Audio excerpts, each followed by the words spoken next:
Eu também gostaria de agradecer duas pessoas que não podem ficar conosco até o final, mas que nos deram um grande apoio. São Debbie Chubania e Aline Leal.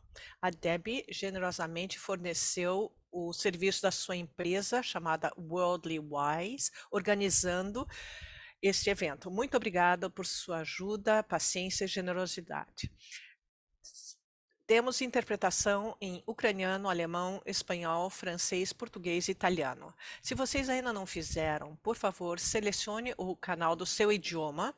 A maioria das pessoas clicam no globo que está na sua tela, mas se você não consegue, você tem três pontinhos e você clica em More. Se você quer ouvir em inglês, precisam selecionar o canal em inglês.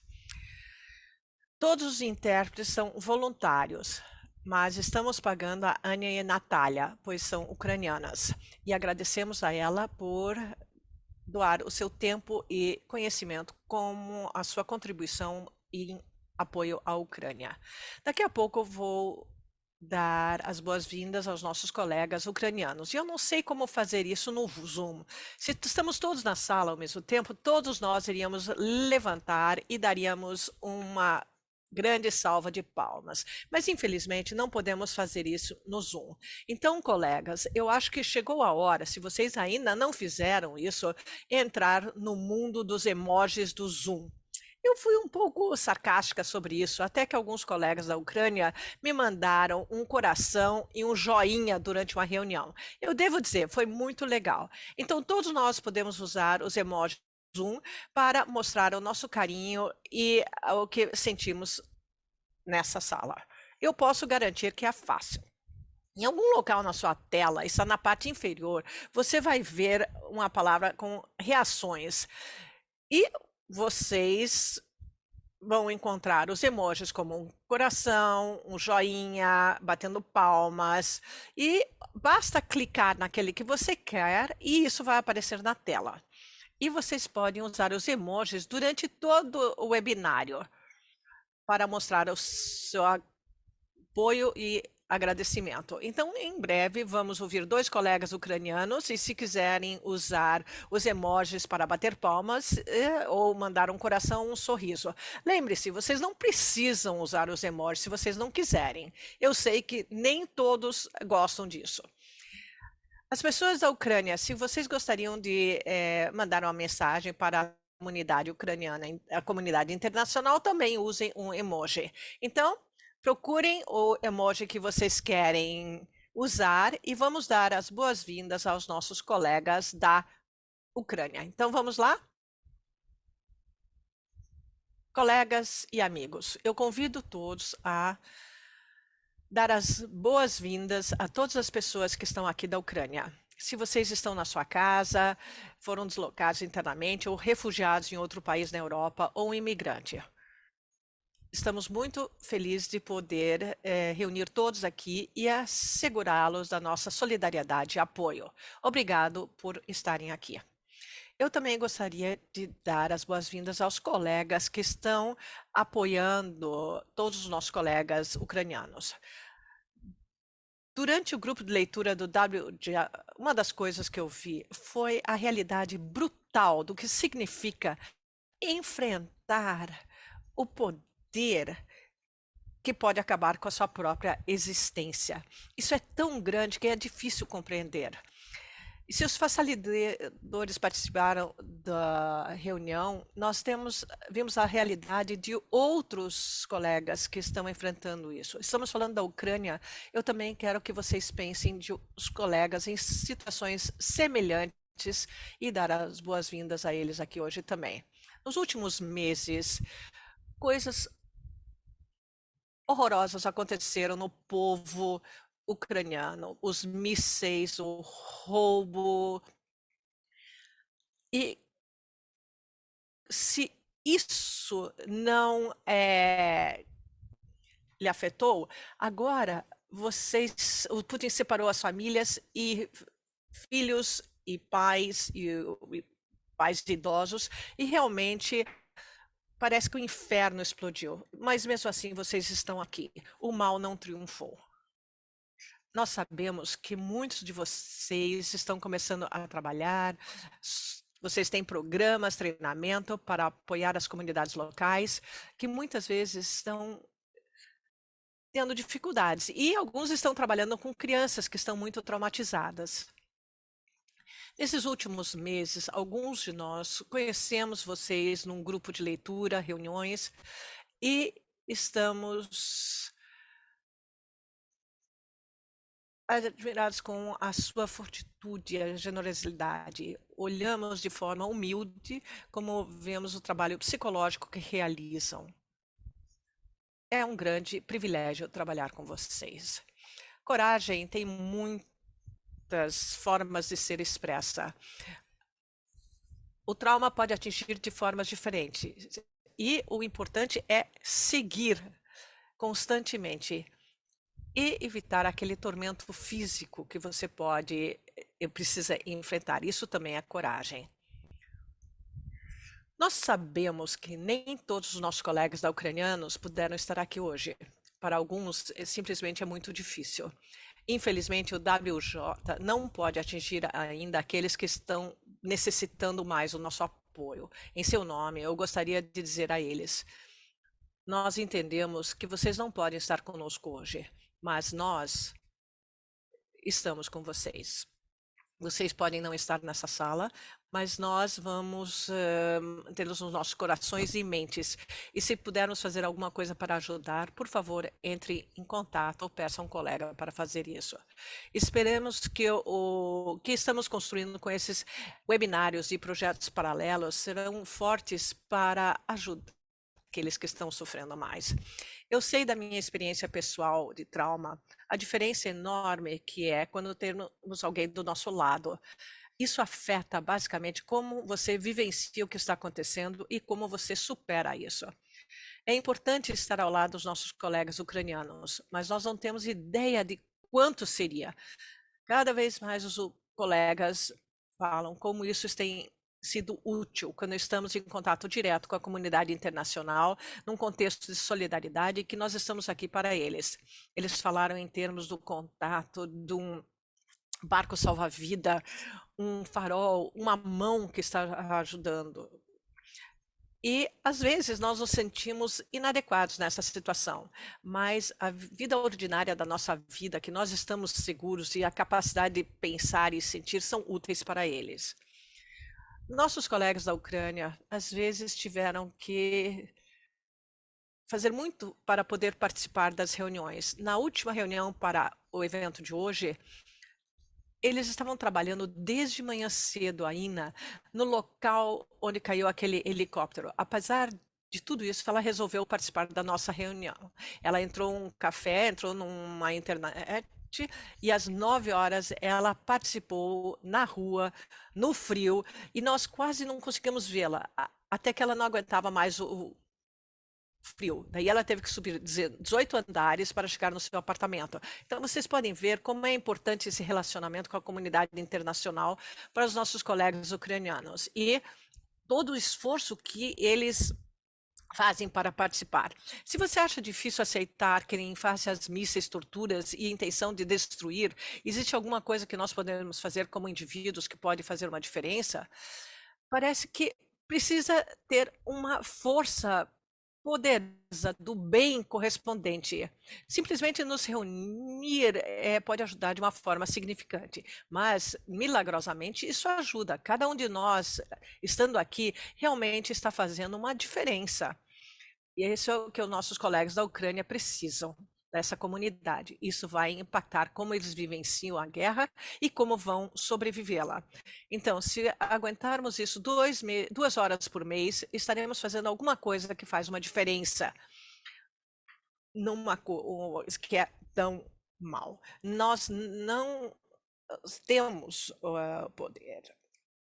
Esperamos que nós podemos fazer uma diferença juntos, da forma que pudermos nos próximos 16 meses durante esse projeto. Todos são bem-vindos a participar. Obrigado pelo seu apoio. E agora, é com grande prazer que eu gostaria de chamar a Talana Shavenko para dizer algumas palavras.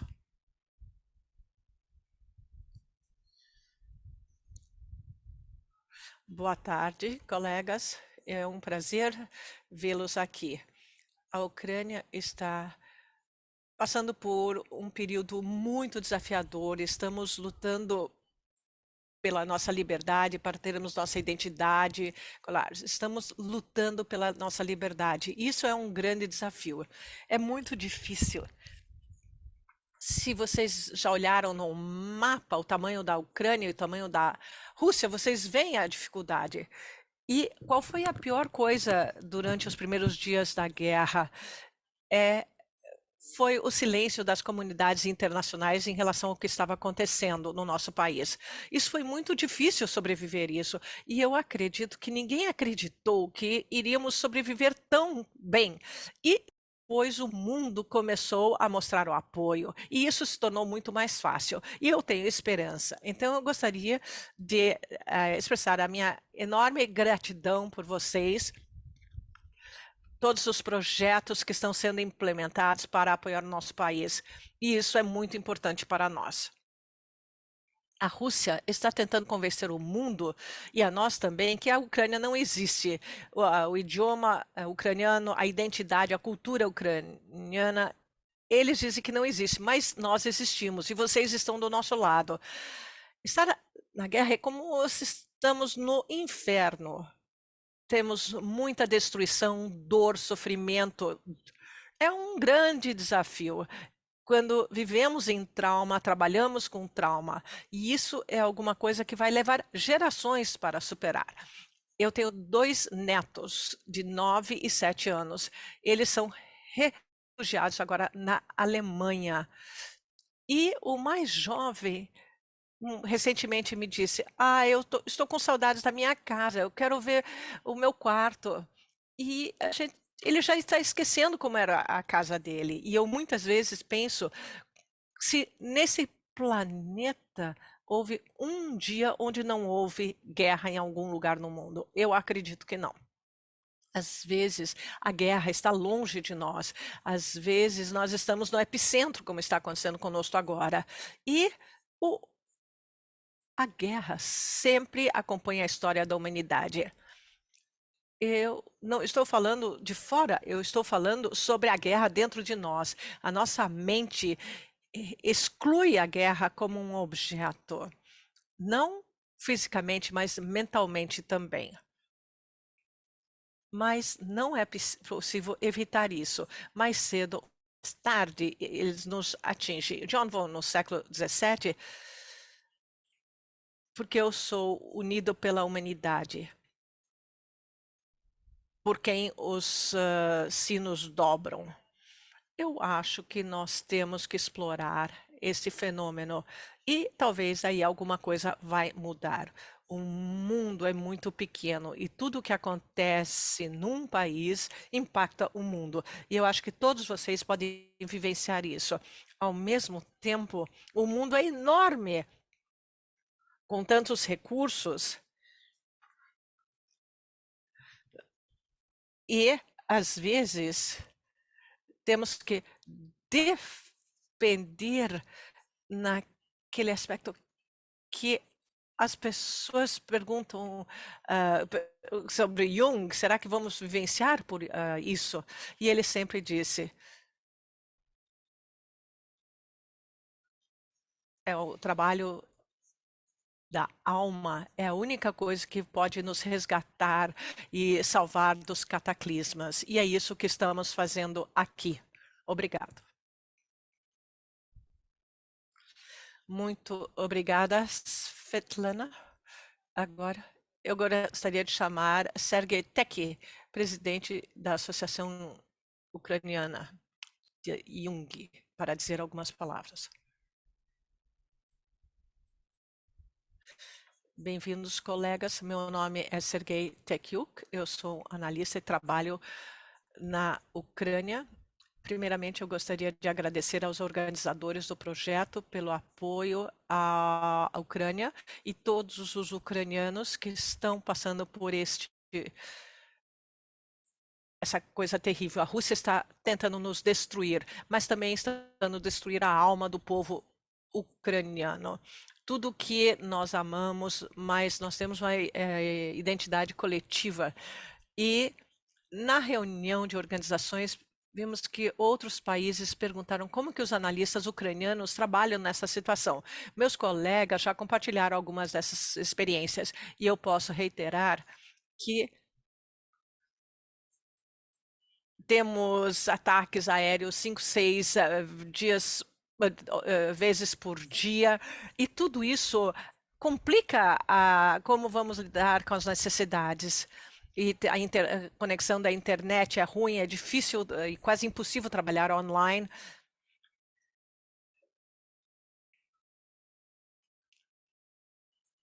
Ou é difícil estar em contato com as pessoas, mas nós aprendemos a viver e a sobreviver no trabalho, nessas circunstâncias. Essas limitações físicas são um grande desafio, mas o maior desafio é o terror ao nosso redor. E porque as notícias nos noticiários podem, mas às vezes falamos com as pessoas e, como é parte do nosso trabalho, da nossa vida, e quando há um trauma coletivo, é difícil isolar isso na sua posição analítica.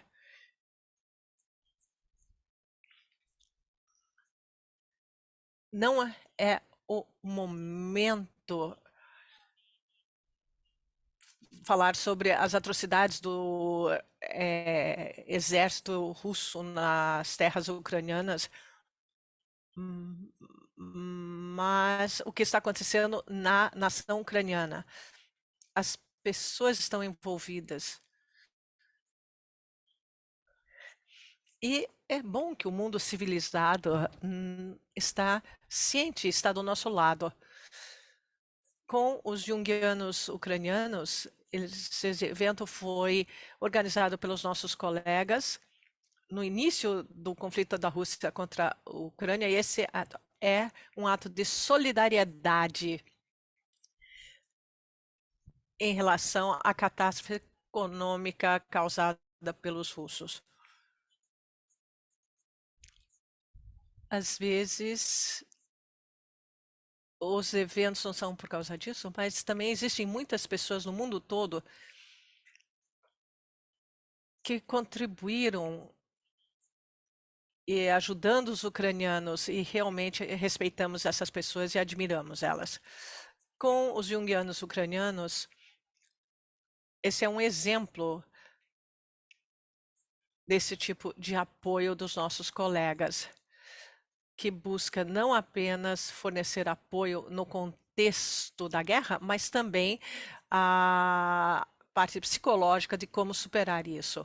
Vocês organizaram um evento incrível, esse ciclo de webinários, e iremos abordar várias questões como psicologia analítica, as experiências traumáticas, as funções psicológicas e experiências difíceis. Então, gostaria de expressar a minha gratidão aos meus colegas do Reino Unido por essa equipe, essas pessoas que organizaram e coordenaram este evento. E também todos os analistas que participaram, concordaram em participar do webinário. Obrigado pela sua contribuição e com a sua presença, sua energia, seu apoio financeiro. Novamente, muito obrigado. Obrigado, Sergei. Agora vamos chamar Berg para falar algumas palavras. Caros amigos e colegas, é um prazer para mim, como presidente da AEP, dizer algumas palavras de boas-vindas para esse seminário, que é o primeiro numa série de outros. Eu gostaria de agradecer aos organizadores. Vocês conseguiram criar um evento espetacular, que é tão importante.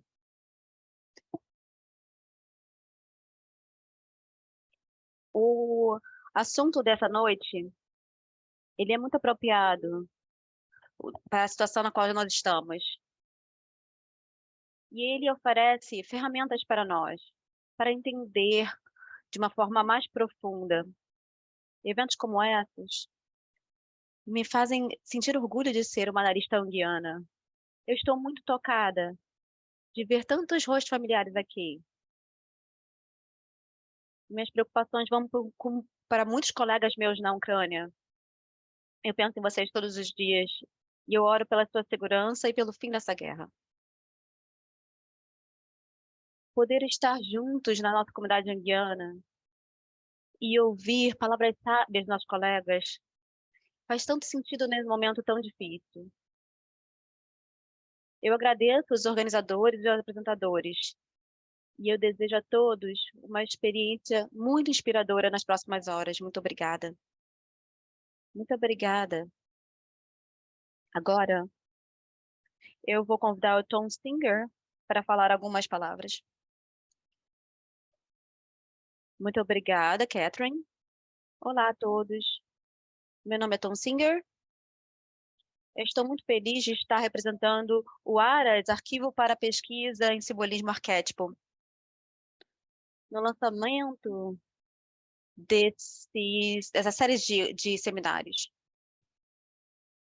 O ARAS está se juntando nesse projeto para permitir que participantes contribuem com imagens e numa aplicação no grupo. O coração do projeto é compartilhar nossas experiências nesse mundo tão turbulento, em imagem e som. Seja lá na Ucrânia ou na Austrália, ou qualquer outro país no meio deles. A guerra mobilizou o espírito da democracia de uma forma muito inesperada. E a destruição, ela impactou civis e prédios, entre outros. Mark Eckhart said, quando uma alma quer experimentar algo, ela se joga numa imagem na frente dela. É isso que nós estamos esperando que vai vir à vida nesse projeto. O ARAS está promovendo uma internet domiciliar onde imagens e músicas que vêm de todos nós serão compartilhadas. Para estimular respostas, nós vamos ter imagens inaugurais do dia de hoje, das palestras de hoje. Nós sugerimos que vocês juntem imagens e músicas durante as apresentações. Você pode submeter a sua contribuição pelo nosso site www.aras.org/uwj. Além disso, nós vamos sediar os vídeos do webinar. Então, você pode acessá-los para ver a seu tempo. Isso vai ser parte de uma comunidade global.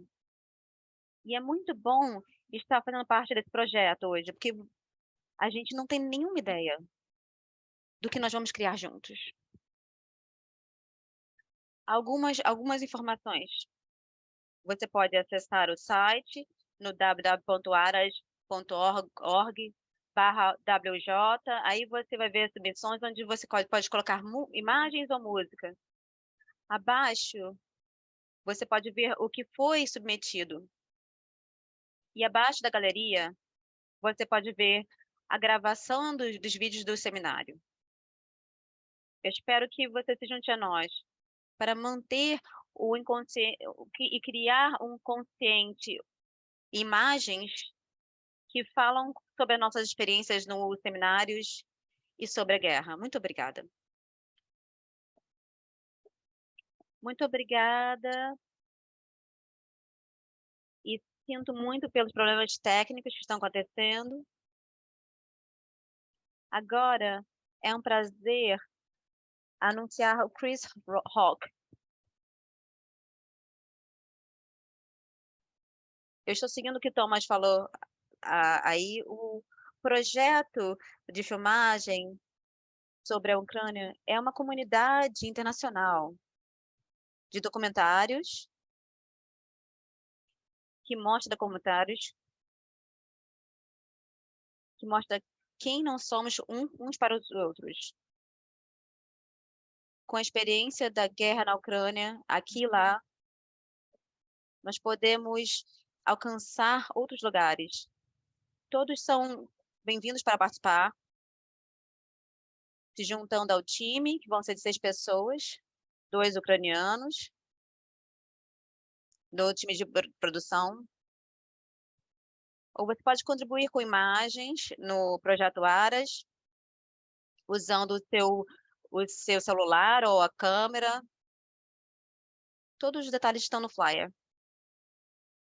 Por que fronteiras e estruturas? Porque nós estamos pensando em estruturar nossas vidas e a nossa compreensão, a nossa identidade, e enquadrar a nossa realidade. Fronteiras entre países, entre pessoas, tudo isso é uma ressonância muito emotiva. Fronteiras entre o consciente e inconsciente, entre o psique e a matéria, a sincronicidade, o pensamento e o sentimento. Eu preciso de um time para trazermos juntos narrativas de tudo que está sendo experienciado agora. Eu não vou falar mais, porque todos os detalhes sobre como você pode contribuir estarão no flyer e no site. Muito obrigada. Muito obrigada, Chris. E nós agradecemos quando a gente tem essas 2 pessoas numa reunião, eles não têm nenhuma ideia do que vai acontecer com relação ao projeto. Mas, ao mesmo tempo, é muito animador. Vamos deixar o inconsciente liderar. E uma das questões que a gente viu nesse projeto, que o conteúdo mais rico, ele acontece quando a gente tem os ucrânios e os ucranianos e os que não são ucranianos se juntando. É na mistura. Então, por favor, se envolvam. E ainda tem mais um projeto que está por vir. E eu gostaria de convidar o meu colega para falar sobre, a minha colega Catherine para falar sobre ele. Olá a todos, eu sou Catherine Hine, eu estou eu sou de Londres. O Jung descreve os sonhos como as janelas da alma. E muitos colegas ucranianos nós ouvimos como é importante os sonhos são como um guia. Nós vemos matrizes de sonhos em eventos com a Ana Yulanov, grupos, e sonhos continuam a aparecer. Eles têm que ser ditos, contados, eles são muito poderosos e podem mudar completamente de perspectiva. Eles te oferecem outras camadas de experiência. Eles oferecem esperança para uma situação sem esperança. Então, achamos que seria interessante se achássemos uma forma de capturar isso num depositário de sonhos. O depositário de sonhos vai correr junto com os seminários. Participantes, intérpretes e organizadores. Está aberto para todos. O depositório, ele é anônimo e as contribuições serão arrecadadas durante o evento, mas de forma anônima. Então, nós esperamos que os sonhos serão úteis para todos. O link está no chat e pode ser encontrado no flyer. A ela fez essa página para o depositário de sonhos, mas nós não sabemos o que está escrito nas páginas. Como os sonhos vão ser usados para o benefício? O que nós deveremos fazer com eles? Se você gostaria de estar envolvido no processo, como parte do processo, nos mande um e-mail. Enquanto isso, enquanto nós estamos esperando para pessoas virem para falar sobre sonhos e eventos de sincronicidade que vocês podem estar, principalmente depois desse evento hoje. Muito obrigada. Muito obrigada, Catherine. E todos os links para os projetos e os flyers, eles estarão disponíveis. Então, não se preocupe se você não pegar todas as informações de hoje. Nós vamos ter 5 minutos de intervalo e nós teremos já o Cambry e a Ina. Muito obrigado. Se vocês puderem voltar daqui a 5 minutos, por favor.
Muito obrigada pela música. Sally, agora é com você.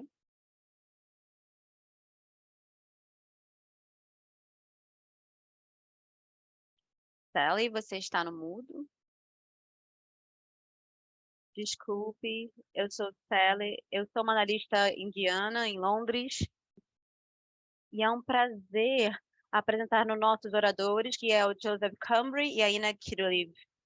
Ina é analista junguiana, supervisora e terapeuta Sunplay. Ela é uma parte importante da comunidade junguiana na Ucrânia. Ela é ex-presidente da Associação Junguiana Ucraniana e também da Associação Profissional de Psicólogos Analíticos Infantis. Ela é membro da comunidade da Europa Central e Oriental de Analistas Indianos e fundadora e chefe do Centro Analítico Prostrantiv em Kiev.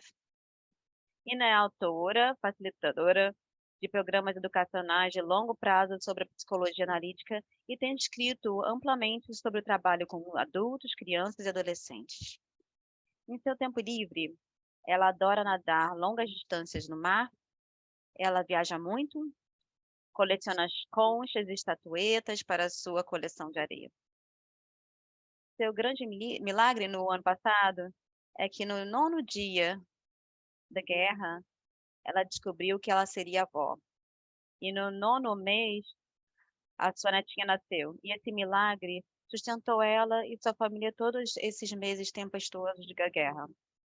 Estou tão feliz que você pode estar conosco.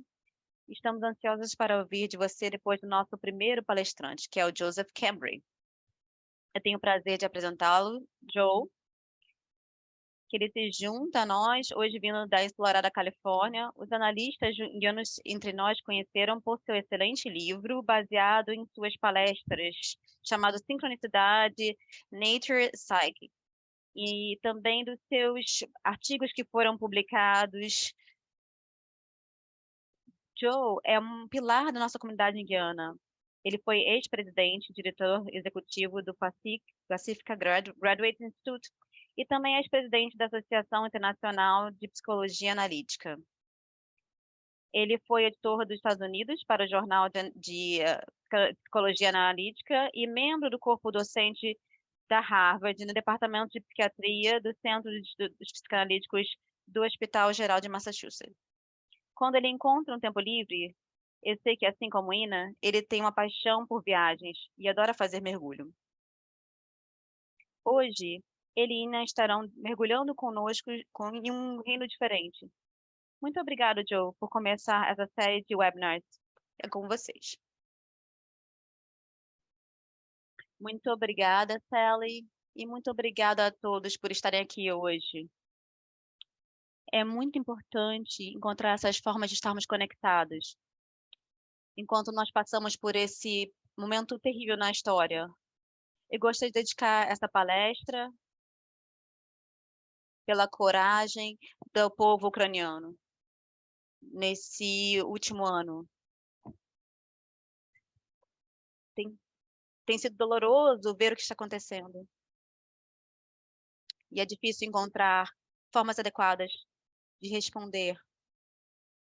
Estou muito feliz que nós estamos tendo essa oportunidade.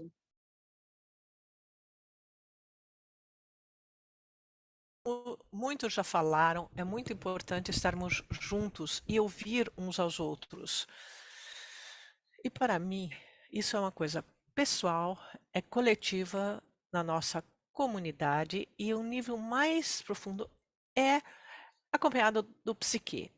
Eu acho que esse é o tema da minha palestra hoje. Acompanhado pelo psique, porque começamos com as experiências pré-cognitivas. Como um clínico, o meu trabalho com pessoas que passaram por traumas não foram pessoas da Ucrânia ou situações de guerra, não tive essa experiência, mas eu tenho muita experiência com pessoas que têm traumas e abuso infantil, refugiados e sofrimento. E isso, então, me fez iniciar nessa parte da sincronicidade, quando um paciente paciente e isso ia junto com o meu amor por mergulhar. Eu estava mergulhando e eu recebi uma ligação de um paciente e ela começou dizendo: "Você está na Alemanha?" Eu disse: "Não, não, não estou." E eu perguntei a ela: "Por que que você pergunta?" "É que eu tive um sonho ontem. Você estava na Floresta Negra." E eu senti essa ansiedade. No dia seguinte, eu ia fazer o meu primeiro mergulho em águas profundas. Saímos do porto e a o capitão mostrou o que que a gente tinha que fazer, e eu parei e eu mergulhei. Foi incrível, foi transformador e mudou a minha vida, porque a 20 metros de profundidade eu vi coral negro, que é muito bonito. Quando eu voltei ao navio, eu comecei a pensar naquele sonho pré-cognitivo e nós compartilhamos uma floresta negra entre nós e o poder desse psique e essas nossas experiências pessoais são totalmente diferentes, mas começou uma nova ligação entre o paciente e para mim. E nesse processo, eu comecei a analisar cuidadosamente, e isso realmente aumentou mais quando tivemos a produção do Livro Vermelho.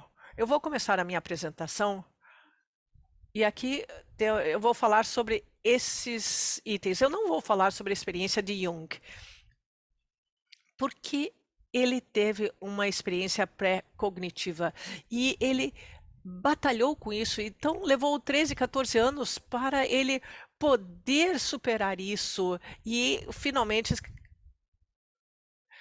fazer a hipótese da sincronicidade. Isso conectado a trauma e a cura. Eu vou tomar cuidado, pois nem todas as sincronicidades são baseadas em trauma. Existem algumas em comparação. Eu estou sugerindo que, às vezes, o trauma, algo que não pode ser falado, é apresentado de uma forma que, quando podemos lidar com a coincidência que tem um grande significado. Então, o Jung tem um problema muito grande. Em 1913, ele teve sofrimento muito grande e o Jung estava num trem indo para Schaffhausen para visitar seus sogros e na viagem de trem ele de repente começou a ver sangue subindo pelos Alpes e ele ficou horrorizado. Ele é um psiquiatra, ele está muito preocupado. Eu disse assim: nossa, será que isso será uma experiência psicótica? Ele teve uma sensação muito traumatizante. 2 semanas depois, a mesma coisa aconteceu noutra viagem de trem. E esse era um sinal. Ele fica pensando nisso. E o que é incrível sobre Jung como psicólogo é que a maioria das pessoas naquela época gostariam de se afastar dessa experiência. Mas o Jung não fez isso. Ele começou a usar as suas habilidades e a hipnose do seu período em Paris, sob Pierre Janet. Ele estudou yoga, respiração. Então, ele se colocou numa situação e começou a explorar o seu mundo interior, que estava sendo aberto por trauma. E a sua confrontação com o inconsciente. Essa foi a primeira coisa de um evento, dessa palavra der, o caminho do que está por vir. E podemos ver que isso sai do fundo do oceano, daquele recife de coral, com é, aquelas peixes. E o ramo da realidade dos planetas, a área astrológica e indo além para essa estrela que está surgindo. É como se fosse a origem. Mas a primeira experiência de Jung eram muito traumáticas. Ele captura um sonho onde o herói estava sendo perseguido por um monstro, um escaravelho, e estava sendo atacado também por cobras. Esse besouro vai ser importante, mas no momento podemos ver que esse é o estado do ego de Jung, é a sua imagem. Ele está submerso nas águas do inconsciente e ele está apavorado de ser perseguido. Ele também pode ver que a história do livro egípcio está passando pelo mundo, está raiando de manhã. Aqui nós temos o temor dos deuses e quem tem o sol durante essa viagem é Khofre, é aquele besouro, esse escaravelho. Ele voltou. Essa questão sobre o sol é uma visão cósmica, é a cosmologia. E aqui vamos ver isto refletido no que eu vou chamar de um solar. À medida que o Jung usava o seu material, ele começou a ter outros sonhos, sugerindo que ele poderia acessar essas folhas que se transformavam em uvas, e ele daí viu que ele podia oferecer alguma coisa. E alguns meses depois, em agosto de 1914, a Primeira Guerra Mundial começa. E ele está, então, na frente de um dilema. Será que eu estou ficando louco? Estou ficando maluco? Ou agora sou profeta? Será que eu previ o que ia acontecer na Europa? Em outras palavras, essa experiência dos Alpes cobertos de sangue foi uma experiência coletiva, não foi apenas a dele, foi pré-cognitiva. Isso falou sobre um evento futuro, que ele não sabia o que era, mas que teve uma importância mundial. Podemos ver a relevância da nossa palestra aqui hoje e o sofrimento que estamos tendo no momento. Então, à medida que passamos pelo livro vermelho, página 55, vemos uma relação entre aquela energia solar, aquela consciência heróica e ativação do inconsciente. Não é mais sendo perseguido por. Não, mas ele está caminhando em sincronia. Ainda é assustador, mas nós podemos ver o movimento coordenado. E eu acho que é isso que saímos daquela parte de trauma e podemos começar a recuperar a capacidade de ser responsável pelas emoções. Página 59, aqui temos o chifre do animal e também vemos a lava daquele processo que está cozinhando aquele ovo. E na parte inferior aqui, na página 59 do livro vermelho, vocês vão ver Yangagarbha. Ele está dizendo o que isso é. É uma visão hindu que é o ovo cósmico.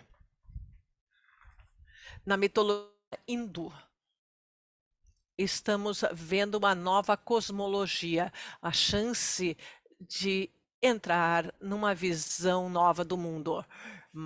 Página 64, nós estamos abrindo este ovo cósmico. Aqui na parte inferior, podemos ver uma estrutura branca que foi quebrada e é de onde sai essa energia, esse fogo. E existe a figura que está tendo um relacionamento com a psicologia de Jung, Númenos. E aqui nós temos aquele barco aqui novamente, com aquele sol. E vejam, não tinha uma vela, mas agora temos uma vela. Então, as coisas estão começando um processo. Estamos conseguindo usar o vento para nos levar para algum lugar. E isso, então, passa por várias transformações chamadas da terapia de mandala de Jung. E na página 97, ele tem esse novo ovo cósmico. E podemos ver o processo cíclico de trabalhar o trauma e começando a ter um novo processo. Vejam as cores aqui: o preto, o branco, o vermelho, todas as diferentes alquimias, e aqui o dourado. Isso está na água do inconsciente. Então, temos uma transformação de processos do Jung. Mas isso é apenas a página 97, 300 páginas. Então, agora isso é relevante para nós. Em 1919, o Jung teve um caso de gripe espanhola. Isso está no livro A Arte do C.G. Jung. Não está no livro vermelho. Então, essas imagens não estão no livro vermelho, mas há um sonho que o Jung teve de que havia essa imagem que estava flutuando e ficava entre essas duas árvores. Como eu disse, esta imagem vocês não vão encontrar, vocês só vão encontrar na arte do C.G. Jung, que era quando ele teve a gripe espanhola. Eu ampliei isso, mas eu quero que vocês vejam. Isso era desconhecido na época de Jung. Isso só foi descoberto muito mais tarde. São amostras da gripe espanhola e agora estão sendo estudados na microscopia. E vocês podem ver, não é o vírus da Covid, mas é parecido. Tem a mesma família esférica, todos esses vírus, assim, com esses spikes. Então, o Jung agora está prestando atenção. Agora, algo está acontecendo. Eu diria que aquela esfera está ligada aos casos de gripe espanhola. O Jung não podia ter tido esta imagem, mas eu acho que ele teve um aspecto psicoide da imaginação. Ele descobriu alguma coisa da natureza fundamental da realidade. E isso foi representado de forma artística, porque não tinha os dados científicos. E depois vejam o que ele fez. Aqui na página 155, temos essas duas árvores que agora se fundiram. E aquela esfera que estava flutuando, que era a representação inconsciente do vírus, agora foi colocado nessa árvore filosófica. É uma declaração incrível, mas eu quero sugerir que essa é a noção do reencantamento. Max Beaver, em 1978, fez uma declaração sobre o desencantamento do mundo. Ele morreu da gripe espanhola.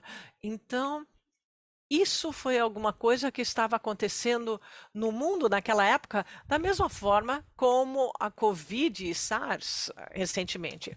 Mas para colocar essa imagem na árvore filosófica, não sugere que Jung está tentando reencantar, fazendo uma mitologia. Lembre-se que o Jung tem uma declaração que é muito famosa no livro 15, que os deuses se tornaram doentes, no nosso mundo desencantado, o que havia sido sagrado agora é patológico, que Zeus se torna uma coisa, Afrodite se torna pornografia, será que é um movimento de pegar uma doença e transformá-la num deus, de certa forma?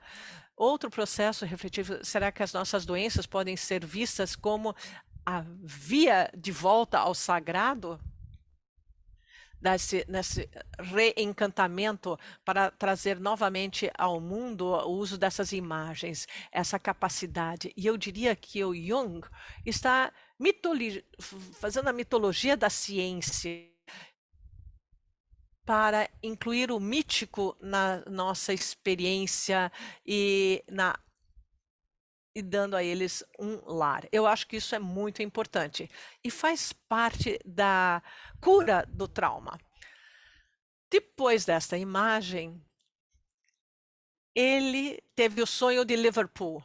Eu não vou falar sobre todo o sonho, é um sonho muito longo, mas que inclui o caminho da morte até chegar a um local. Eu vou colocar aqui em ucraniano para que nossos colegas possam ler o sonho. Mas no final, o que é mais importante é que eles chegam numa quadra central da cidade e há uma ilha. E ninguém pode ver essa ilha, mas ele consegue ver uma árvore de magnólia com as flores. Isso é uma coisa muito importante. Essa flor que está irradiando. E ele sente onde ele está e o que significa. É uma visão do si. E é a realização dos objetivos. Então ele pinta essa imagem para tentar capturar aquela praça da cidade com aquela ilha. Isso está no livro vermelho, na página 159.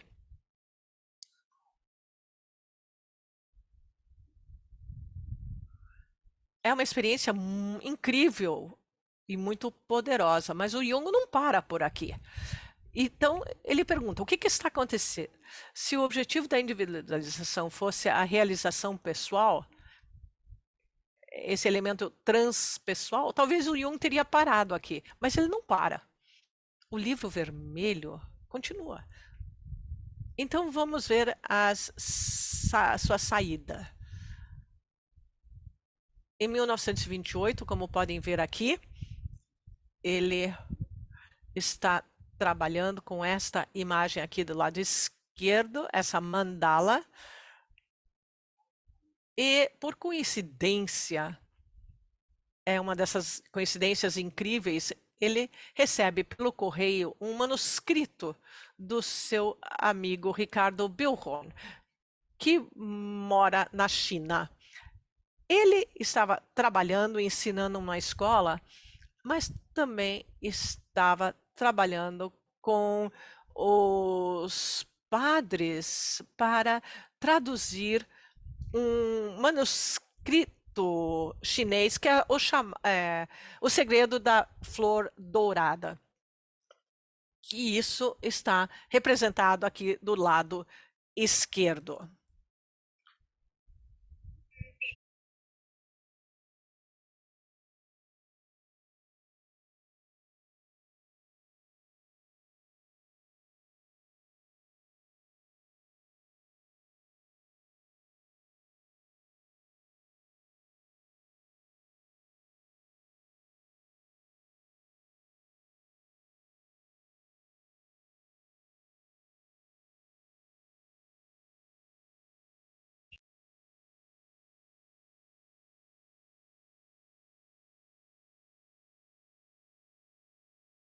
Muito obrigada por me deixar saber.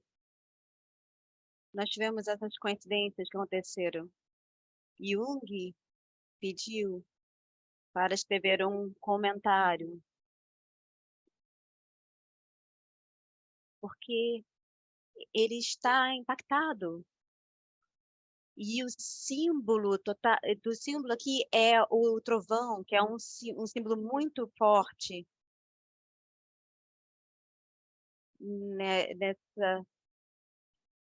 nesse livro. E o Jung encontra um paralelo com a sua jornada. E ele sente que ele encontrou o que ele precisava. Alguns meses depois, em novembro de 1928, ele está dando um seminário em inglês na sua casa, na sua nação, e ele fala de um sonho de um cliente que tem um touro. E ele fala sobre isso com um grupo. E o paciente colocou um círculo no meio dos chifres, como se fosse um disco. Isso começou uma discussão enorme na aula, porque muitas pessoas tiveram a imagem de um touro. Então, a turma vira para o Jung e fala, como nós podemos entender isso? Jung diz, bom, no Ocidente, nós temos uma noção de causa e efeito para entender a realidade. Mas no Oriente, eles veem como as coisas se juntam no tempo. Isso é significado. O que é sincronicidade? E os editores do Seminário Sonhos dizem que esse é o primeiro uso do conceito de sincronicidade. Ele não fala nada publicamente por alguns anos, mas é claro que ele diz que ele é capaz agora de voltar para o mundo da ciência um pouco. E como nós pensamos com relação a isso? Como é a sincronicidade? Tem a questão da loucura e do profeta, isso é um dilema para o Jung. E a solução é transcendente, vai além de solucionar o problema. É uma nova abordagem. E a sincronicidade é uma forma de experienciar o mundo no seu núcleo, que diz que esse tipo de evento são o fundamental da realidade, a estrutura fundamental da realidade. Desculpe. Jung continua para dizer para nós que a sincronicidade acontece antes de um tempo no espaço, que foram criados. Ele é fora da lei da física. Esse é o Big Bang. Ele articula isso nos anos 40, quando está sendo articulado na física. Então, a sincronicidade é sobre uma nova cosmologia da origem do universo. Jung está dizendo que esse padrão leva a coincidências de sincronicidade, eles são a estrutura fundamental da realidade. E ele usa esse modelo dos anos 30. Eu quero falar que, no fundo, aqui, dessa comunicação inconsciente, que cria um campo interativo entre nós. Por exemplo, o meu caso da Floresta Negra, essa imagem está no inconsciente entre eu e meu paciente, não era minha ou dele, era algo mútuo. Jung disse isso sobre um fenômeno como esse. Com relação ao seu paciente, é correto que os sonhos dela são ocasionados por você. No sentido mais profundo, todos nós sonhamos, não fora de nós mesmos, mas fora do que se encontra entre nós e o outro. Isso foi algo que James Clear falou. Os sonhos não são só nosso mundo interno. Eles são parte das interações que nós temos, não só com as pessoas, mas com criaturas, com o mundo todo. Tem níveis diferentes para isso. Lembre dos seus exemplos, do seu exemplo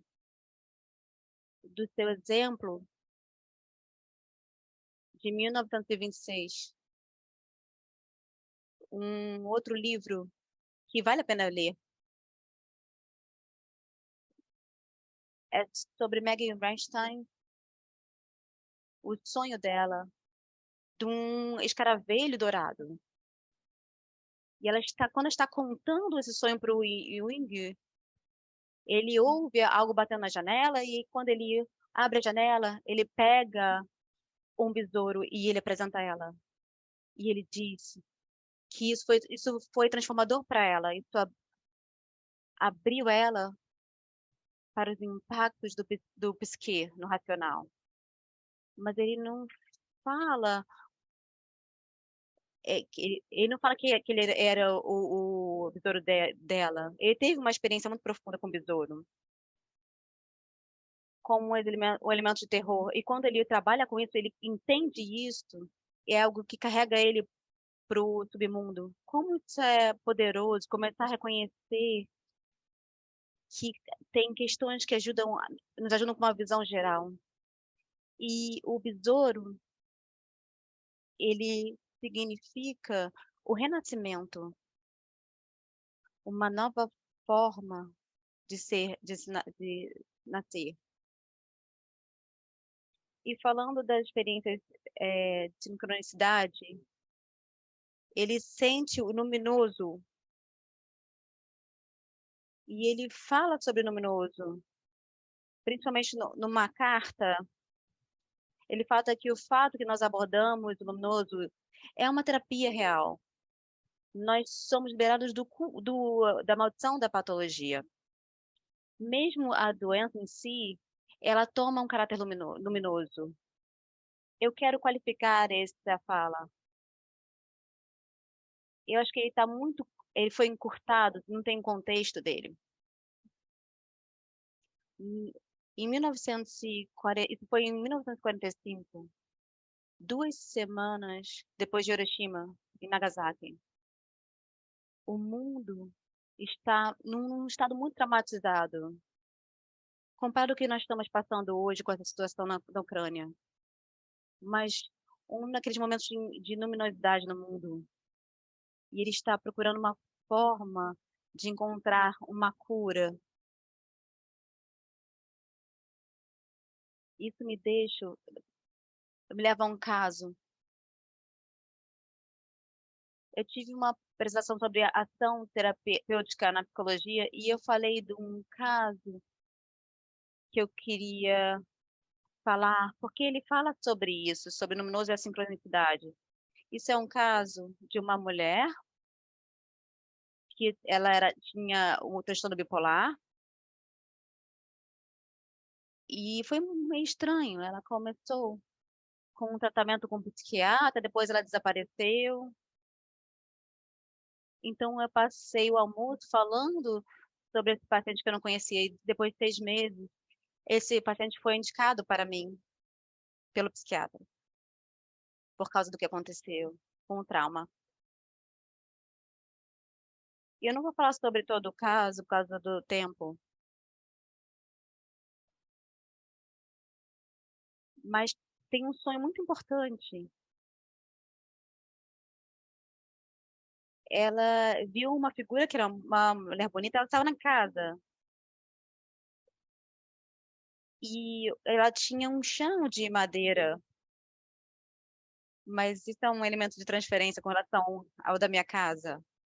E ela estava deitada no chão e ela viu uma centopeia circulando elas. Eu perguntei a ela se eu deveria matá-la e ela disse: não, ela é nossa amiga.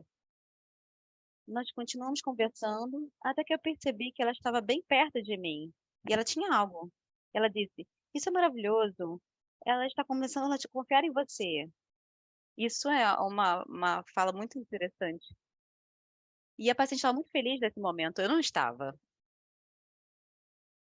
Porque quando a gente vê o sonho para frente, essa centopeia começa a ficar mais feia e ela entra no meio delas e começa a subir no braço dela e a mulher fala: "Oh, você tem muita sorte, porque olha o que ela consegue fazer". E ela abre uma caixa ornamentada para nós vermos dentro da caixa tinham joias bonitas com cores vibrantes. E a mulher disse para mim: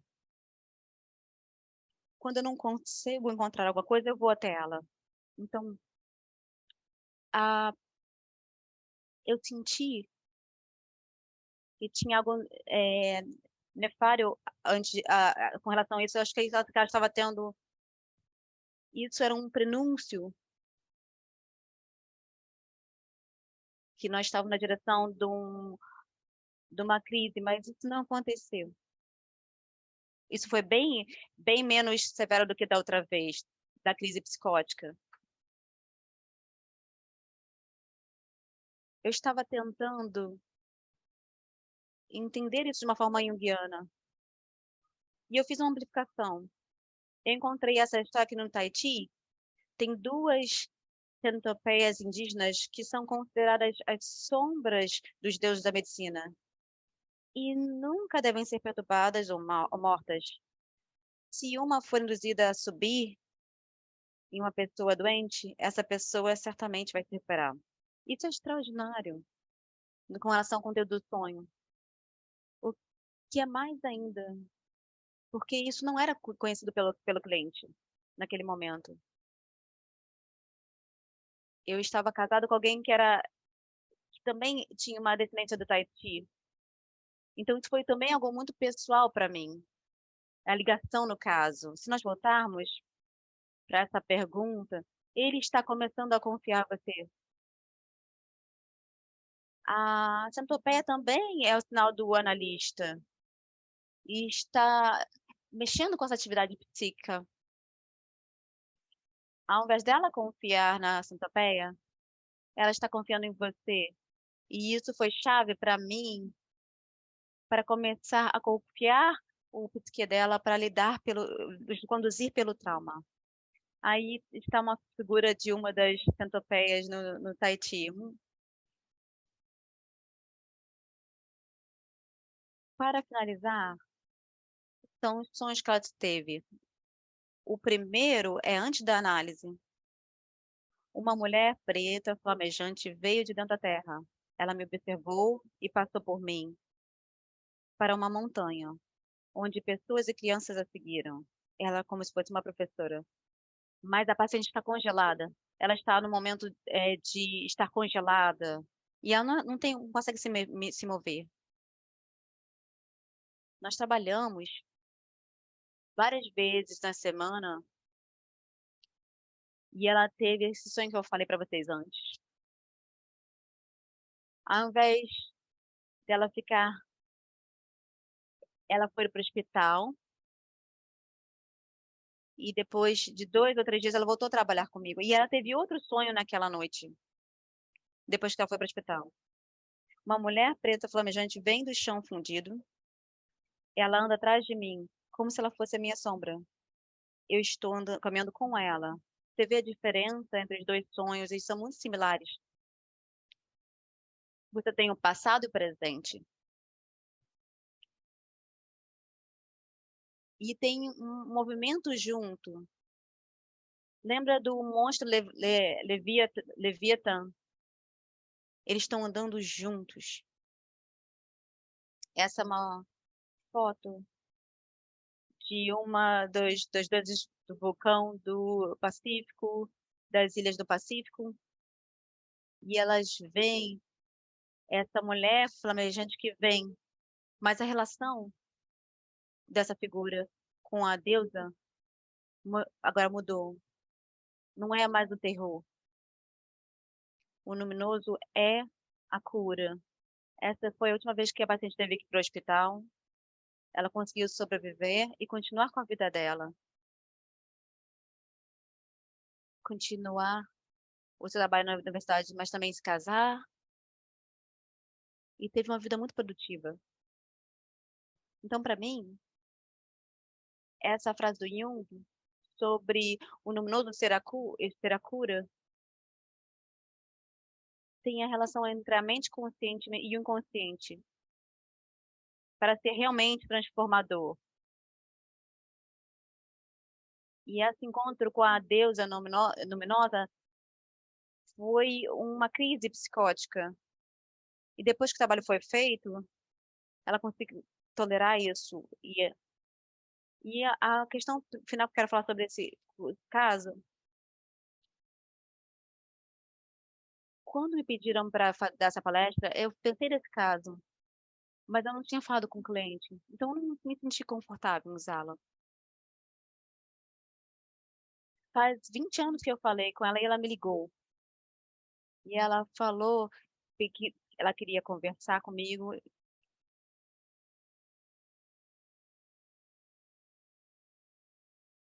Depois de 20 minutos eu pedi para ela: "Por que que ela veio?". E ela perguntou: "Como que você continuou trabalhando comigo depois que eu tive a crise? O que te permitiu e não me transferir para uma outra pessoa?". Então eu contei da amplificação da centopeia. E ela falou: "Graças a Deus que você não me contou no tempo naquela época". Eu falei: "Por quê?".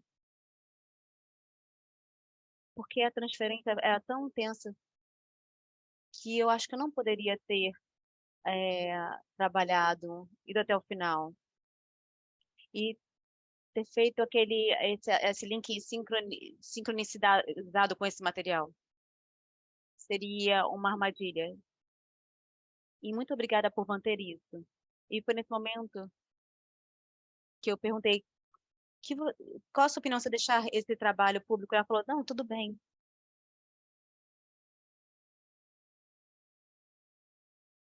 E eu acho eu gostaria de parar aqui e dar o microfone para a minha parceira da noite, a Ina.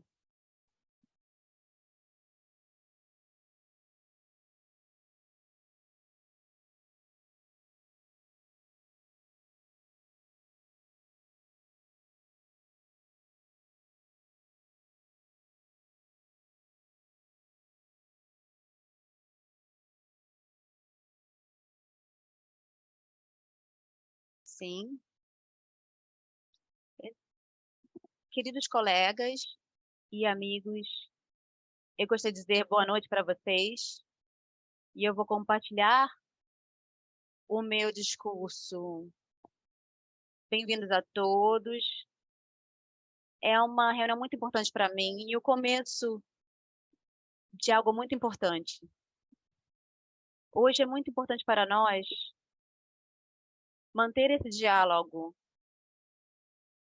para todos os psicólogos ucranianos. Gostaríamos de agradecer vocês pelo suporte e por essa comunidade, por todos os seus esforços. Eu estou feliz que a Catherine está conosco hoje.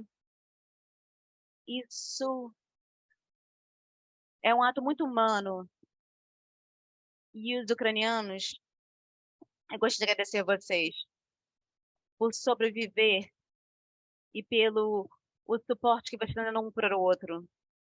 E nós estamos indo em direção à vitória. Eu gostaria de dar o meu discurso hoje e eu queria me concentrar em como os ucranianos estão vivendo essa situação hoje. Boa noite, nós somos da Ucrânia. Essa é a forma que nós dizemos oi um para o outro. Eu gostaria de compartilhar a minha apresentação hoje. Eu espero que todo mundo que veio nessa noite tem.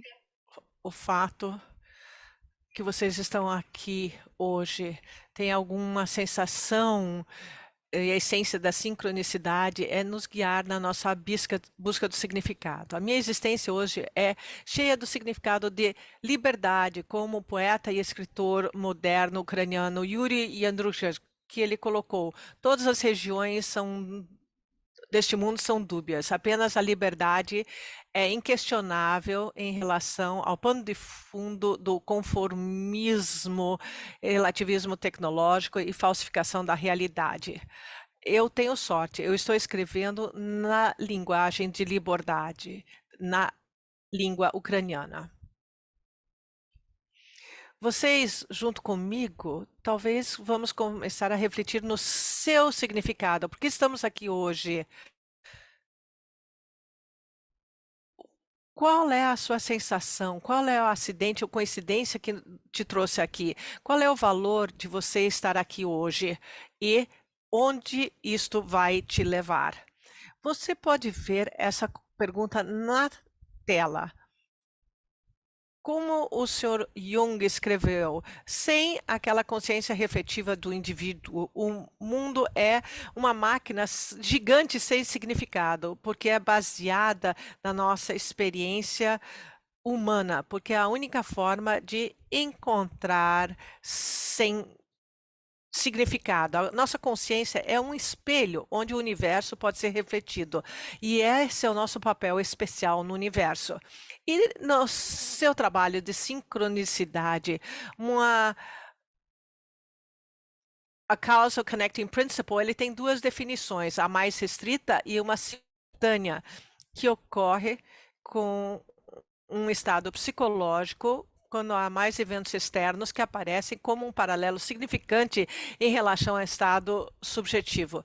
E a definição mais ampla, que é aquela psicológica determinada relativamente em tempo e espaço, a ordem a causal. Na definição estreita, a sincronicidade se refere a coincidências significativas entre os eventos psíquicos internos, sonhos, pensamentos, fantasias e o mundo externo, material.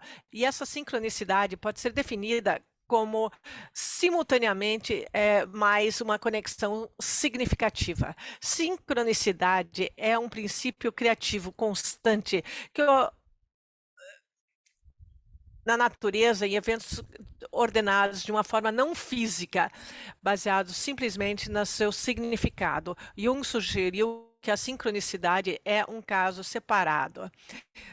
Nós podemos encontrar vários trabalhos importantes de Jung e Marie-Louise, principalmente a conexão do princípio da causal, que é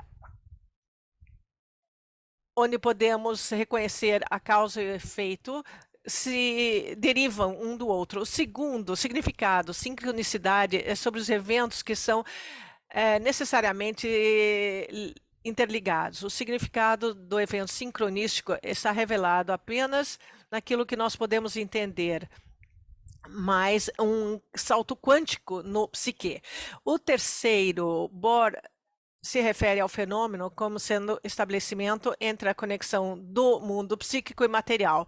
E isso é testificado na forma integral da indivisibilidade do todo. Ele descreve como as partículas são inicialmente conectadas e desconectadas, e eles sabem o estado de outras partículas, mesmo numa grande distância, que exclui qualquer chance de interação. Jung falou sobre isso como sendo o psique objetivo ou unus mundus. O conceito jungiano da energia que manifesta uma baixa frequência e o psique numa frequência mais alta é reminiscente do conceito chinês do Qi, que tudo que existe é um fluxo de energia. Von Franz escreve isso, que é uma forma sincronística de pensar, é a forma chinesa. E ela muitas vezes se refere que o imperador chinês sugeriu que a escolha entre o livro de mudanças e um prato de arroz é uma característica que os chineses, que até um prato de arroz, que quando eles estavam com fome, eles eram menos importantes para eles do que se recuperar o livro de mudanças. Gostaria de mencionar o início dessa guerra que iniciou em 24 de fevereiro. Ao começar a escrever esse texto, eu tive certa resistência. Minha imaginação me levou à imagem de um vulcão que estava em erupção. E eu gostaria de mencionar várias coisas que eu pensei. E eu vou usar o material que eu colecionei quando eu trabalhei com clientes e alunos da comunidade de grupos de apoio durante 11 meses da guerra. Eu recebi permissão de usar esses materiais e baseados na confidencialidade. Eu lembro que parece que a minha mente estava no vácuo. Não pode ser verdade. Como é que é possível que uma guerra com tanques e mísseis está acontecendo no século XXI? não pode ser verdade. Quando pode ser, talvez, uma guerra biológica de informação, mas não assim, não como a guerra dos nossos avós. No início do ano foi muito tenso. Havia essa ambivalência. Por um lado, eu não queria fazer nada, porque tudo parecia ser inútil, eu pensei. Porque se todos nós vamos morrer, era como se o meu corpo estava economizando energia para alguma coisa que seria vital mais tarde. Por outro lado, a tensão estava crescendo e eu queria correr, fugir para descarregar um pouco. Uma semana após o início da guerra, eu tive um sonho. Era como se eu estou olhando no céu e está coberto de nuvens pretas, como de uma tempestade grande. E eu pensei, algo vai acontecer. E eu senti uma enorme dor, impossibilidade de mudar isso. Mas eu acordei e eu me dei conta que aquilo, coisa iminente, estava bem perto. Por essa razão, durante toda a semana, eu achei que eu tinha perdido alguma coisa, dito adeus para alguma coisa. Mas depois, eu ainda não entendi o que era isso. Durante esse período, eu tive um sonho muito vívido e eu me lembro dele muito bem. Ele ainda me dá aquela sensação de surpresa e falta de compreensão. O sonho. Eu me lembro que eu saí e vi o sol e a lua na noite escura. Mas como que a noite era a luz? E é como se eu estivesse em pé entre o escuro e o claro. E havia aquela sensação que era impossível, inacreditável, termos dias e noite ao mesmo tempo. E também o medo e aquela beleza e aquela da realização firme que eu estou vendo alguma coisa que não é mundano. Algumas semanas antes de 24 de fevereiro, eu tive um sonho estranho. O sonho eram algumas pessoas que me amarraram e me disseram que isso é para meu próprio bem. Naquele momento, eu me senti apavorado. Eu sei que as pessoas na cidade se transformaram em crustáceos. Era alguma coisa, um sonho, era como se fosse um vírus, uma mutação. E eu, de repente, vejo que eu estou livre correndo pela cidade. E eu vejo Kiev na escuridão. E eu estava procurando a minha mãe, mas eles me dizem: não procure por ela, ela não está em casa. E eu não sei onde ela mora. Meus filhos e eu procuramos comida, alimentos que ainda estão abertos. Mas era um sonho. Na verdade, a casa da minha mãe foi danificada por uma bomba e ela teve que ir trabalhar no exterior. Eu não posso desenhar esse sonho terrível, porque mais parece uma caricatura. Era um sonho recorrente, mesmo antes da guerra, como se éramos crianças nos escondendo atrás de uma fornalha dos fascistas que vieram em 1941. E eles entram na casa e apontam as metralhadoras e não há para onde correr. Eu listei que muitos sonhos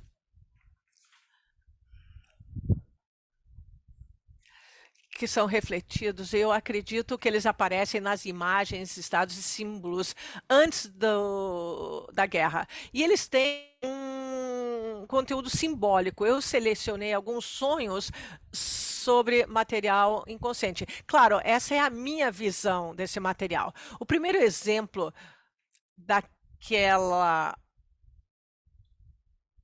pensamento obsessivo sobre a impossibilidade da guerra.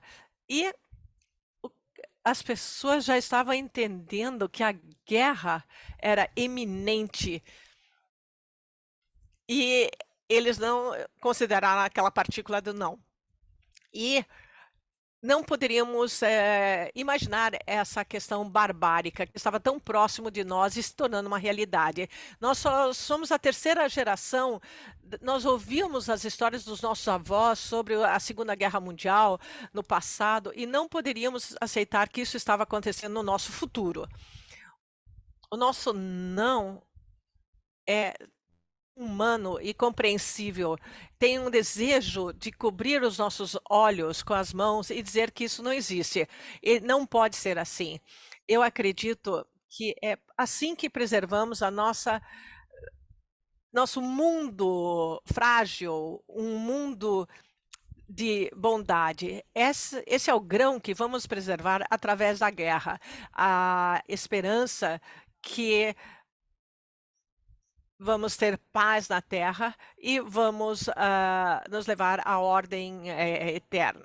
Eu acredito que os horrores da guerra nos fazem sentir uma indignação e ódio, paradoxalmente, que é ativado através do desejo de proteger nossa individualidade. E agora eu quero considerar os dois sonhos como a antecipação de uma grande perda e olhando para aquele céu de tempestade. E também a linha de intersecção entre o Sol e a Lua. Esses sonhos vívidos mostram que estamos falando com a natureza sem palavras.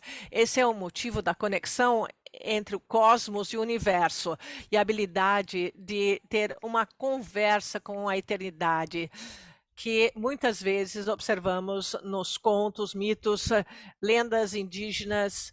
Jung escreveu que os sonhos que carregam a significado inacreditável têm uma sincronicidade e um impacto muito poderoso. A personalidade encontra a energia do absoluto a priori do conhecimento e podemos observar através desses sonhos o trabalho do princípio causal, onde o conhecimento não vem da linha cíclica eterna, mas da sabedoria chinesa, como eles diriam. Nosso psique se torna um espelho. Jung, na sua sincronicidade, reflete da natureza de tais fenômenos misteriosos. Ele escreve que o mundo de natureza e do psique humano tem duas dimensões paralelas e eles são como se fossem dois espelhos. Num certo momento, num momento que é tão importante para o indivíduo, o mundo externo nos manda dicas, avisos, mas para entender o verdadeiro significado desses sinais, nós não podemos pensar naquelas explicações racionais, mas temos que tratá-las como símbolos que podem ser entendidos basicamente como sensação e intuição e não pela razão.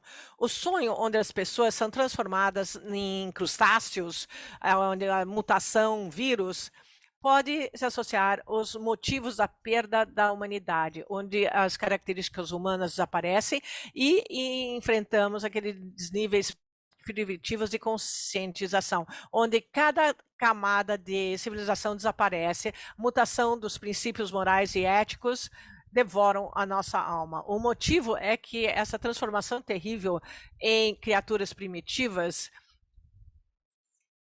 como assassinos, figuras invisíveis da KGB, monstros cobertos de sangue, muitas imagens metálicas robóticas. Essa é uma pequena lista de imagens dos sonhos de outono e verão de 2022. A presença disso nos sonhos das pessoas ucranianas retratam os processos o processo coletivo das infecções e mutações de que todos nós vamos ter que enfrentar em breve. Eu também vou atribuir esses motivos à representação do trauma. Exatamente o tipo de trauma lógico que um indivíduo causa no outro, onde fé e os princípios humanísticos, onde a cultura europeia e éticas está baseada e foi perdida. Podemos dizer que o inconsciente se prepara, avisa, torna possível vivenciar o primeiro choque para encontrar alguma coisa desumano, não subjetivo. E o último sonho curto sobre os fascistas cobrem um grande conjunto de sonhos que repetem os eventos de 1941 a 1945. Os ucranianos perceberam os primeiros paralelos entre o fascismo e os ataques russos na manhã de 24 de fevereiro, as pessoas acordando com bombas e mísseis às 5 horas da manhã. Isso confirma que é a realidade das forças negras que capturam as massas e põem em ação aqueles padrões de mal, violência. Isso realmente me assusta, como tão detalhada é a repetição das imagens da Segunda Guerra Mundial. E é difícil compreender que isso é possível. Mas muitas vezes nos sonhos as pessoas veem não apenas os fascistas, mas os soldados russos. O psique não faz uma grande diferença, porque a base arquetípica da guerra é matar, tirar as vidas das pessoas, ataque na liberdade e o futuro. Tudo se torna desumano e cheio de uma festa de sangue, força e agressão. Para muitos, esses sonhos foram eventos reais, umas cópias exatas. As pessoas disseram que esses sonhos eram proféticos em detalhes. Por exemplo, havia um sonho na véspera da guerra sobre a casa da avó de uma pessoa, com vários tanques, mas havia um símbolo de proteção chinês. Um mês depois, nos primeiros dias da guerra, quando a família toda estava escondendo na casa da avó, os tanques russos entraram naquele vilarejo e ocuparam tudo. A maioria das casas foram destruídas, mas aquela casa sobreviveu. Os ocupantes nem foram no jardim.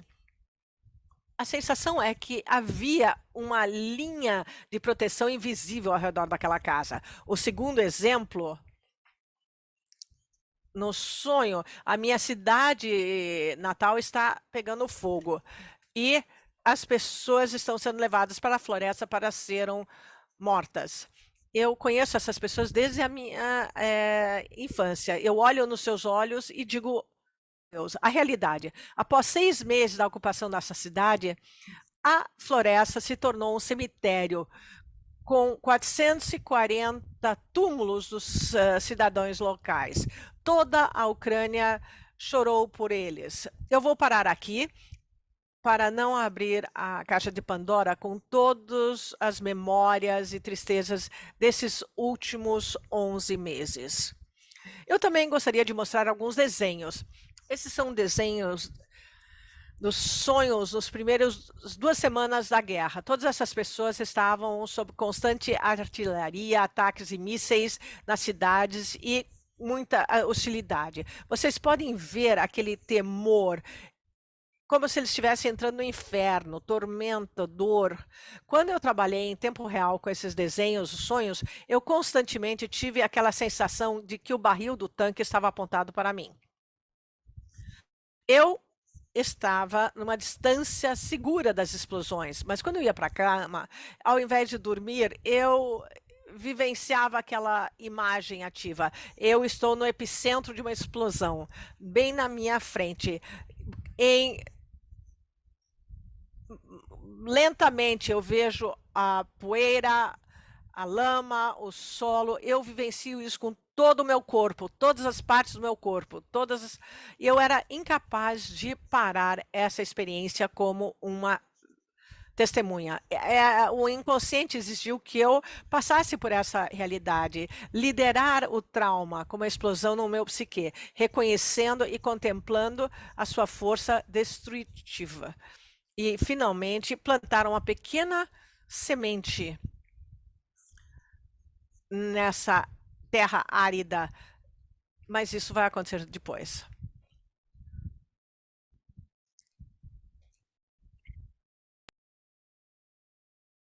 A declaração de Clarissa Picova me enche de esperança. Eu sei que aqueles que, de alguma forma e por um tempo, foram cortados da própria crença da vida, são aqueles que têm o conhecimento interior de que o jardim do Éden está escondido através de cada campo vazio. Que novas sementes sejam inicialmente plantadas em solo vazio e devastado, como no céu aberto, mesmo quando o coração dói, a mente está cansada ou espírito isolado. Esses sonhos e desejos estão conectados pela imagem e sentimentos centrais. A queima-roupa, muito perto, o cano tanque está apontado para mim, perfurado. Talvez esteja essa seja uma das representações centrais da guerra. É assim que eu entendo isso. É assim que um psique experimenta um encontro com um trauma da guerra, como algo muito maior que você, como um tanque, um monstro diferente revestido de ferro que irá apagá-lo. O monstro que irá apagá-lo, como definido por o novel, uma um apagamento é o que está acontecendo. Além disso, acho que essa proximidade a queima-roupa reflete a tragédia das nações vizinhas que viveram tanto tempo tão próximas. Em um dos sonhos, uma mulher enfrentou um tanque, estava bem na frente dela, apontando o cano para o coração dela. A mulher viu a morte a queima-roupa e naquele momento sentiu que seria salva por seu vestivanka, que é uma camisa bordada, a roupa nacional ucraniana. Ela abriu o casaco sob o qual ela usava a chivanka e o tanque parou. E ela disse, a identidade ucraniana impediu isso. O chivanka carrega um significado sagrado do gênero ucraniano, o código da nação, o poder dos ancestrais que bordaram os símbolos da terra, proteção e liberdade com agulha e linha. Sinto que meu país, a Ucrânia,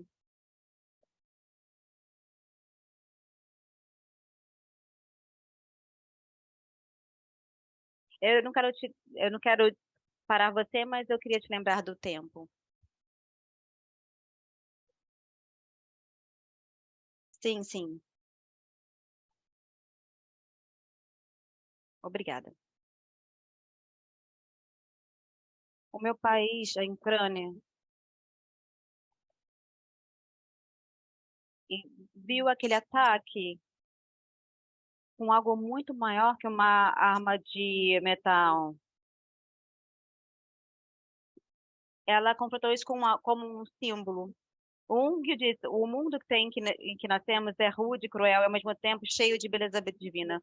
O que prevalecerá? Falta de sentimento ou sentido? É uma questão de temperamento individual. Se o absurdo prevalecesse absolutamente, a consciência da vida seria diminuída a cada passo de nosso desenvolvimento. Mas não é bem assim. Pelo menos é o que me parece. Aparentemente, como em todas as questões metafísicas, ambas são verdadeiras. A vida tem sentido ou tem sentido, assim como a falta de sentido. Tenho a esperança ansiosa de que o bom senso triunfe sobre a insensatez e vença a batalha. A minha tentativa foi mostrar como os ucranianos sentiam o espírito do tempo através de fenômenos sincrônicos. Cada período da história tem os seus arquétipos específicos, no qual ocorre a constelação do arquétipo. Os arquétipos, como pontos ativos da psique objetiva, têm a qualidade de transgressividade e eles mostram um processo de ordem na realidade material. Os verdadeiros símbolos não são inventados pela mente, mas descobertos espontaneamente pelo inconsciente, como observamos nos sonhos apresentados. O indivíduo entra em contato com o consciente na fronteira das questões do impossível. Von Franz oferece uma analogia. Ela diz que o livro, ela fala que o inconsciente é como um circuito elétrico, que não vai ser iluminado sem perguntas. Quando as pessoas fazem perguntas, uma corrente, ela é fornecida por algum momento. Os ucranianos, assim como o resto do mundo, tinham uma pergunta: haverá uma guerra? A humanidade permitirá que isso aconteça novamente? Recebemos a resposta. Agora devemos perceber o que essa experiência deve nos ensinar. O que podemos mudar para melhor. Cada um de nós é portador de uma parte da consciência que a época exige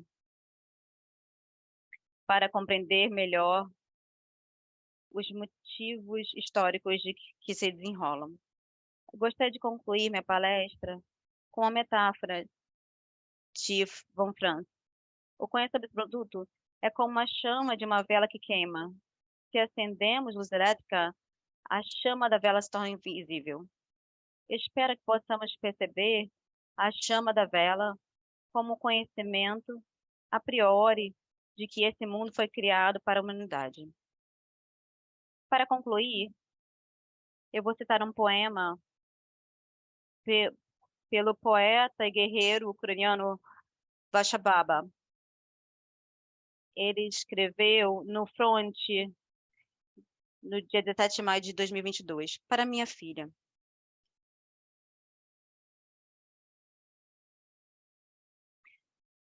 Só não me escreva sobre a guerra. Diga-me se há um jardim perto de você. Você ouve os gafanhotos e cigarras? E os caracóis estejam nos vinhedos? Como naquelas terras distantes de nós, as pessoas dão nomes aos seus gatos. O que eu mais gostaria é que não houvesse tristeza em suas falas. Existem flores, cerejeira e damasco, e se elas te derem um buquê, não conte a eles como você fugiu dos mísseis. Diga a eles como vivemos bem aqui. Convide pessoas para a Ucrânia. Todos que você encontrar na terra estrangeira.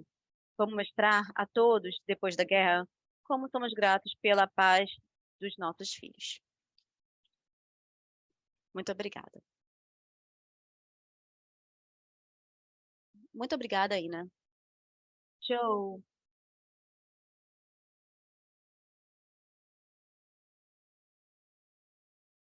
nós preparamos uma lista de perguntas, perguntas curtas, para autorreflexão. Você pode ver elas na tela, em ucraniano e inglês.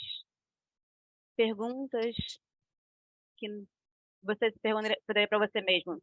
Joe, talvez nós temos tempo para ler elas em voz alta.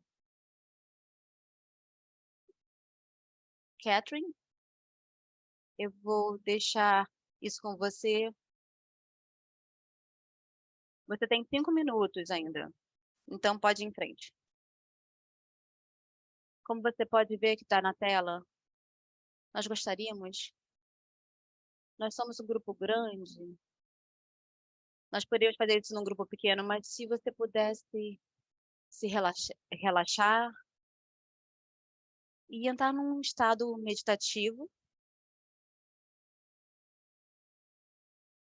e nos seguir enquanto nós pensamos nessas perguntas. O que te trouxe aqui? Tem uma coisa com relação à sua presença hoje? Um elemento, uma coincidência nisso? Qual é o significado profundo de você estar aqui? Por que você está aqui hoje? Não só por questões conscientes, mas também inconscientes que estão motivando a sua frequência aqui.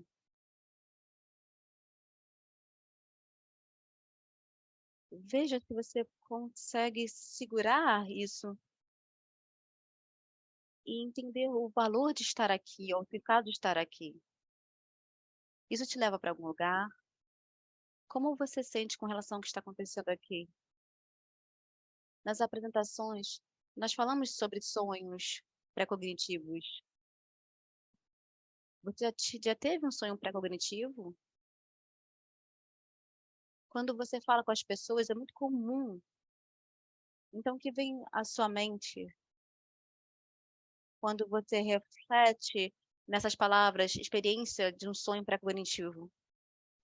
Você pode lembrar o momento que você descobriu que você tinha um objetivo, um significado objetivo, algo que te conecta de uma forma maior com o mundo e a sua relação com os outros? Você pode lembrar desse sentimento e trazer esse sentimento em mente? E, finalmente, as sincronicidades te ajudaram a lidar com algum trauma na sua vida? As manifestações do psique trouxeram algo para você que te ajudou no momento de grande sofrimento? Se você puder pensar sobre isso, você vai estar nesse espírito do nosso encontro hoje. E eu te peço para trazer um pouco desse material para o repositório dos sonhos. Por favor, se junte a nós na sua imaginação e na sua escrita. Muito obrigada. Muito obrigada, Joe e Ina. Eu acho que a gente precisa de um momento de silêncio para processar e digerir tudo isso. É um escopo muito vasto. Muito obrigada a todos. Nós perguntamos a nós mesmos o que a psicologia analítica tem para oferecer na situação na qual nós estamos com relação à guerra que afeta todas nós, não só a guerra na Ucrânia, mas questões como a mudança climática, o aumento no custo de vida. E acho que a psicologia tem muito para oferecer. Às vezes, experiências sincronistas, às vezes a gente faz com que a gente pense se você está trabalhando com essas experiências sincronísticas.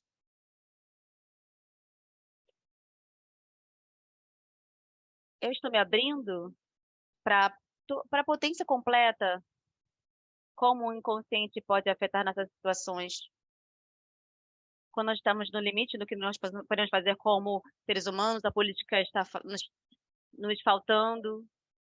E a gente vai falar sobre uma nova cosmologia, uma forma diferente de ver e entender o mundo que está à nossa volta. Então, muito obrigada a vocês por suas apresentações. Eu sinto muito que nós não temos tempo para as perguntas. Então, colegas, esse evento está chegando à conclusão. Antes de eu agradecer a todos e dizer adeus, eu gostaria de convidá-los para um minuto de silêncio, para honrar aqueles que morreram na Ucrânia. Toda manhã na Ucrânia, às 9 horas, as pessoas pausam para lembrar daqueles que foram impactados pela guerra. Isso é mencionado em um dos grupos de leitura. E nos grupos de leitura a gente tem esse minuto de silêncio. Isso é muito poderoso não só para os nossos colegas ucranianos, mas para nós também. Então, posso convidá-los para se juntar com seus colegas ucranianos para lembrar aqueles que morreram na guerra e todos aqueles cujas vidas foram impactadas. Muito obrigada.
Muito obrigada a todos.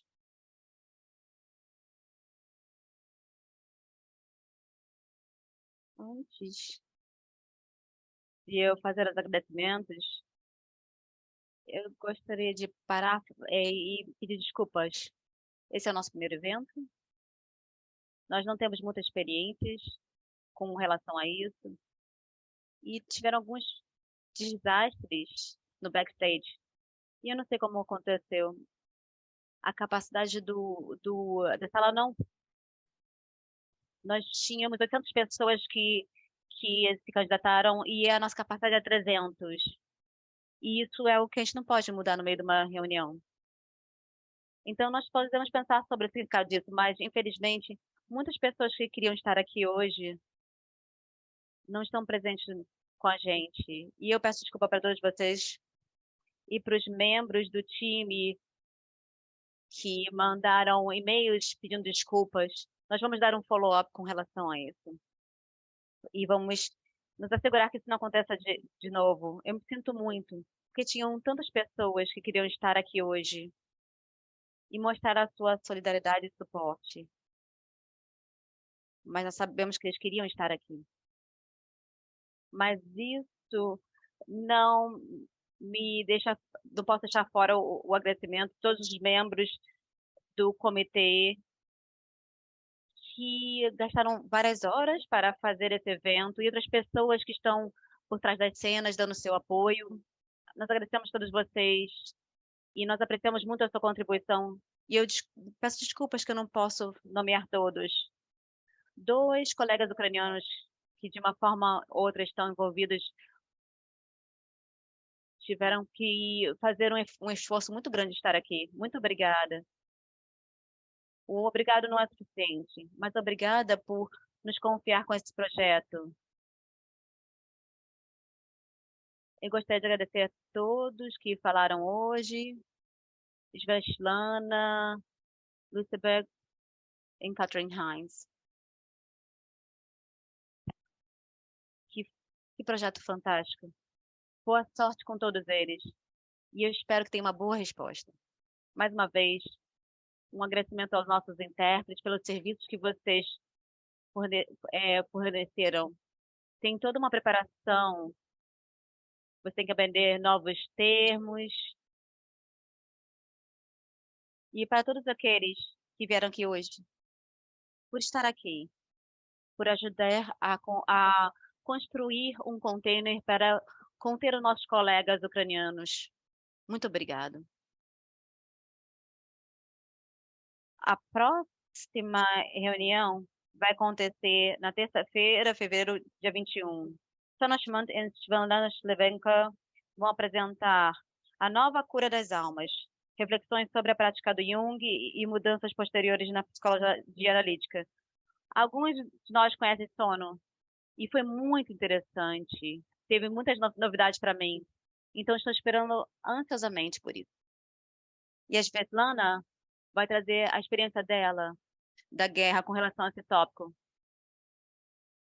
A Svetlana é de Chaparovsky, a cidade onde está a usina nuclear que nós ouvimos. O marido dela trabalha na usina. A cidade e a usina estão em constante ataque. Eu não consigo imaginar como deve ser viver numa situação assim e tentar trabalhar e ter a sua clínica. Então, eu acho que vai ser um evento muito interessante. Por favor, se junte a nós. É no fevereiro, dia 21. Por favor, se envolvam no projeto. Coloque seus sonhos, essas experiências no repositório e se voluntariem para ajudar. Eu espero que eu veja todos vocês no próximo mês. Adeus.